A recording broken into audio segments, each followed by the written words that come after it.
Outlast means PGIM brings long-term experience actively investing through 30 market cycles to deliver for our clients. Join the pursuit of outperformance at pgim.com. That's pgim.com. Welcome to Squawk Pod. I'm CNBC producer Zach Valisi. Today on our podcast, talented teenagers are getting into the stock market. Today, Becky Quick is sitting down with who might be Squawk Box's biggest fan. And he's 15. How in the world do you do what you do? CNBC is basically everything to me. As of, CNBC is basically CNBC, I love it. All that and more coming up on this episode of Squawk Pod, right after this. Outlast means PGIM brings long-term experience actively investing through 30 market cycles to deliver for our clients. Join the pursuit of outperformance at pgim.com. That's pgim.com. Welcome back to Squawk Pod. Today we're talking to Nick.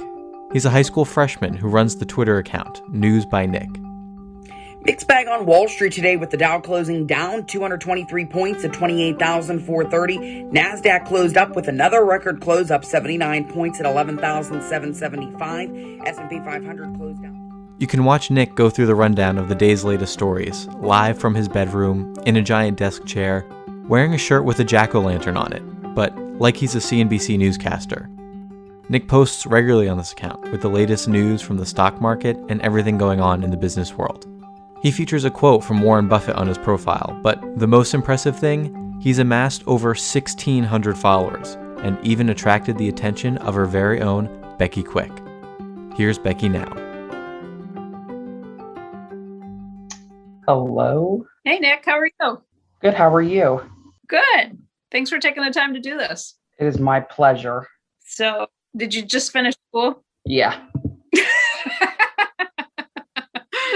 So we'll just go ahead and start with this. First up, I got to ask you, how old are you? I'm 15. Yeah. What grade are you in? I'm in 9th. How in the world do you do what you do? Because I see you, I swear, I think you're like a full-time news professional. You are a junkie. You are on tweeting about stuff all the time. And I will tell you, sometimes I learn about news from your feed. Congratulations. Thank you. What the heck do you do? So I was going to say most of my sources come from CNBC as it is always near me, on me. I have alerts set up from CNBC app, so I know that news that comes. I start off my day with Squawk Box because of you guys. That's what I wake up to. I wake up 4:35-ish, make sure I'm ready for Squawk Box, especially before school. And then I have different sources. So Benzinga, Redbox Global, some of your CNBC co-anchors is like Carl, Jim, David. And then once I'm in school, sometimes I have some time to tweet depending on if we're still setting up. And then once I come home, closing bell goes on, and then I tweet till about 5-ish. And then 6, I start to relax. And then bedtime's about 7:30, 8 o'clock. And then we start my day right all over again. Why? Why CNBC? That is not normal for a 15-year-old. How did you get into this whole thing? My grandfather, especially before the pandemic started, he watches you guys constantly. And I would always come in early and say, "Is that Becky?" And he was like, "Yeah." And then it was just a daily routine every time I would be over at my grandparents. He has it on at 6 a.m. And then each day now, even though I'm not with him each day, we still call when we talk about the show. And I said, "Did you see Becky was off?" And he was like, "Yeah." And Melissa filled in. And it's just like, we love Squawk Box. Well, we love you. What's your grandpa's name? Andy. Andy? Well, tell Andy we said thanks for getting you into this whole thing. I have been watching you through this whole pandemic, and literally, it seems to me you are awake at like all hours of the day. What is it that you like about financial news? When did you start watching this with your grandpa? Especially in the pandemic. So like the first week that Pennsylvania got shut down, so like that second, third week of March, we had a 2-week gap between when we started school once again. And so I had that time to actually sit down, watch the show with him, see the market sell off. And then right after the market sell off happened, I said, well, I got to start my career. I got to persuade Twitter. That's when Twitter happened. That's when I started following everyone. And then ever since, I love tweeting. I love to interact with Twitter. And that's really when everything started happening. You work hard at this. You wake up earlier than Andrew does, I think. There are days that I wake up very early, 3:30, 4-ish. What drives you? What is it that actually gets you to do this every single day?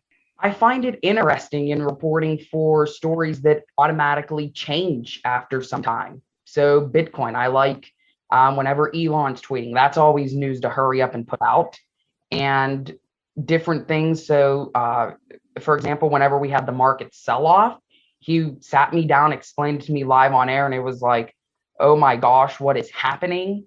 And then even now, whenever there's a market sell-off, I hurry up and check Twitter, see what's driving the markets. And then CNBC is always on my TV. And then news alerts, market flashes, that's what really says this has to go out on Twitter. Tell the truth. Do you watch during school? Yes. Are you virtual schooling? Yes. CNBC is on my iPad during school. Oh boy. Are you an investor? No. Okay. That's probably a good thing. But you're learning, and you're learning news, and you're learning investing at the same time. Which do you think interests you more? Both do. I want to work for CNBC when I'm older. I love reporting the news. You do sometimes do the market recap where you're on camera and you kind of go through and give everybody the rundown of what's happened today. Tomorrow we get vehicle sales, earnings, H&R Block, 9:45 manufacturing PMI numbers come out, and as well as at 10 a.m. construction spending numbers come out.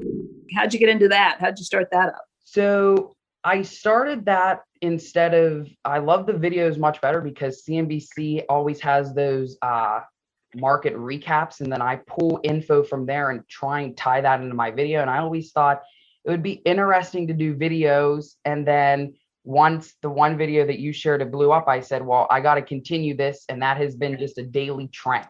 I told CNBC that they should hire you. We don't usually give internships out to kids until they're in college. Do you have any plans for college? Yes. What are you thinking? Penn State for news. And then I was going to try and get some news degrees and then try and take that to CNBC. Very good. I like it. How much of this is you think because of the pandemic, because everybody's been locked down and you don't get to do the stuff you would normally do? What would you normally be doing if it weren't for the pandemic? Normally, I would still watch CNBC.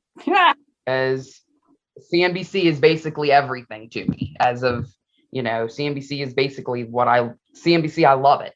What does your grandpa say about it? He loves it as well. He loves that you're doing this? Yes, my whole family. You've built up a following. Oh, yeah. So following, it all depends. If I really like your account like I do, that's why I'll follow. If people are not active on Twitter, like the people that I follow, they automatically get an unfollow from me. I like people that are active. So like you're always active. Twitter can be a mean place. Gotta have kind of thick skin to deal with some of the criticism because it's easy for people to throw darts when they're doing it anonymously. You dealt with much of that? Not really, as I do what Joe does, block. Very smart, Nick. I like that. You should block anybody. I remember that segment live on TV, and he was like, I better go block this person. I got to go block this person. I have auto block. I have, yeah, you're right. I do. I love that. I have people who appeal to me to say, I don't even know why Joe blocked me. Can you please have him unblock me? There was some question. There was some question as to what the innuendo was. If it's anything about hair, you're blocked. Anything about hair dye, you're blocked. Anything about baldness, you're blocked. Anything about fatness, you're blocked. Anything about age, you're blocked. That's a good practice. I would definitely follow Joe's lead on that. What to you has been the most interesting thing? You mentioned Bitcoin and Tesla are things that you like to get out there right away and kind of follow. What else has really caught your fancy since you've been doing this? Initial jobless claims. I like to see what people's take on that is, because that is debatable, as a lot of CNBC contributors debate on that, of what's driving jobless claims up and down, what's really driving the market. Do any of your teachers or your friends follow you? Do they know what you're doing? Yes, most of my family and friends do. Not really any of my teachers. Do you take any classes like economics or anything, or is that even offered in ninth grade? Civilizations. So I do take Civ, global issues. That's a new class this year. So we explore all the global issues and then we time into what's happening in present day. Do you work for the newspaper or any of the, I don't know if there's a school radio station or television station or anything? No. Because you have your own, so you probably don't have time for it. Yeah. I will tell you, I worked for the school newspaper in high school and in college, and it was a great experience. It was a great experience because it was all about practice, practice, practice. You get better by doing things, but you are doing it every day. So I think that's the one piece of advice I would give you. Just do it, do it, do it. That's how you learn. It's not by reading books about this stuff. It's just by doing it. Yeah, and looking to see what's happening live. Yeah. You have any questions for me? So what do you do in your free time? Well, I have 4 kids, so pretty busy. That's my free time is just basically being with the kids and doing everything I can with them. As you know, these are long hours, and it's really exciting and really fun, but it doesn't leave a whole lot of time for other stuff, which I think you're probably learning too. Do you like to what do you do right after the show? Are you still like on set, or do you try and take your mind off of the market for a while? Well, I watch right afterwards. Squawk on the Street comes on, and I always, I've got the IFB in my ear shuts off, so I turn up the TV really quickly. And by the way, this is the set. I'll show you. Like, here's my room. I'm hiding in my spare bedroom. Kids' toys and everything that are in here. So I turn up and I listen to Squawk on the Street and have a call to go through some of the stuff for the next day. And then I actually, if I can, try and take a nap as quickly as I can, because I get up at 3:47 actually. And I'm up until probably 10 o'clock most nights. So if I can steal in a quick half-hour nap, I try and do that while the kids are in school, because then it gets really hectic around here. I mean, you've got a Buffett quote in your Twitter bio too, don't you? Yes. What's the quote? The quote is, and I like Warren Buffett, and that is why I picked this quote. The stock market is a device for transferring money from the impatient to the patient. And how long have you been following Buffett? Since you've been doing this? Yes. Very good. I was going to say Twitter, whenever Elon Musk is tweeting, it just goes right to me. Why do you have to tweet? Like some of the things like today, Dogecoin. Then after I retweeted, I put those emojis that are like slapping myself in the face. Why? Like he said, Bitcoin is too high. Look what happened. It plunged. Then it went back up. So it was just, why do you have to tweet? So you're more of a conservative guy, I guess. Yes. So, I mean, if he doesn't have to tweet, I mean, that would be good because some people are making the money and some people aren't. The retail investors. Yeah. What have you thought about Robinhood? And kind of watching some of the stocks like GameStop and others that go up and down. That's been crazy. I've never seen anything like it before. Me neither. And I was going to say to watch the committee, because we were home that week for school and I watched those committee hearings, and I'm thinking to myself, you could have done more, but I mean, it wasn't perfect. I mean, you did hurt a lot of people in buying. So I don't really know if I don't know if Robinhood did a positive or if they did a negative job. Really, that could go either way if you made the money and if you didn't make the money. Yeah.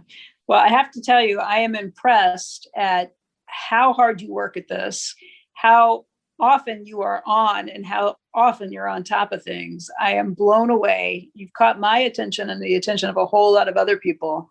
And I just want to say thank you for working so hard at it. It's been amazing. You keep it up, okay?